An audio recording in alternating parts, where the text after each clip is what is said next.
Kahit simula na ng pagsita sa mga jeepney na hindi pa nag-consolidate, wala raw dineploy ang LTFRB na mga tauhang manghuhuli. Pero ilang tsuper na rin ang hindi pumasada sa takot na mahuli at kumpiskahin ang kanilang mga sasakyan. Saksi, si Mark Salazar. Para iwas aberya, nagkabit na ng sticker kanina sa kanyang pampasaherong jeep ang tsuper na si Christopher. Tuloy ang biyahe niya sa rutang Malabon, Acacia, Monumento. Para at least makita nung mga law enforcement na nakakomplay kami.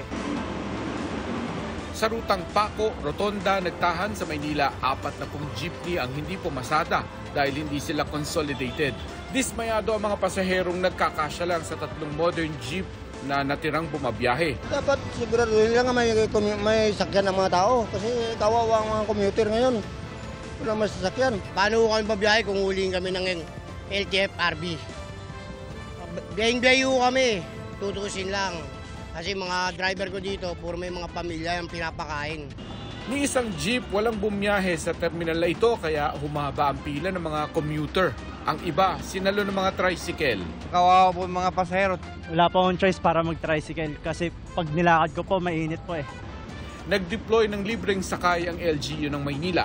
Sa monitoring ng LTFRB, 313 na ruta pa sa Metro Manila ang may mga traditional jeepney na hindi na nagpa-consolidate bago ang April 30 deadline. Pinakikiramdaman daw nila ang epekto sa mga pasahero dahil marami sa mga rutang ito ay bumabiyahe galing o papunta sa commercial hubs. Sa Caloocan at Balintawak, 8 ruta ang nabawasan ng jeep pero sabi ng LTFRB, sapat ang mga bumabiyaheng consolidated na.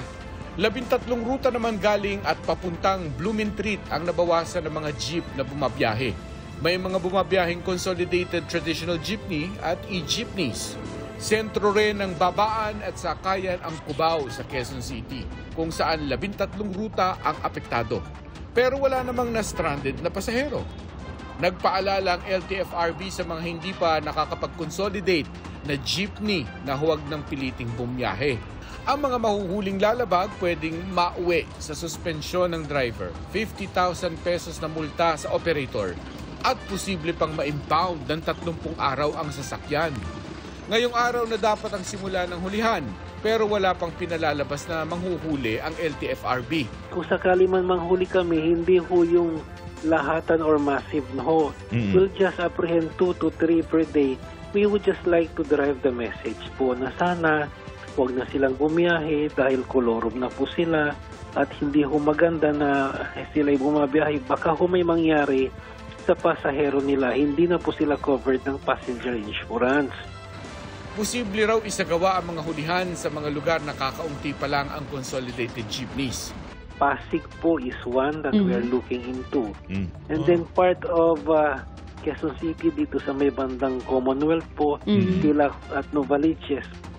Sabi rin ng MMDA, naghihintay pa sila ng guidelines mula sa LTFRB para makapanghuli ng mga hindi consolidated na jeep.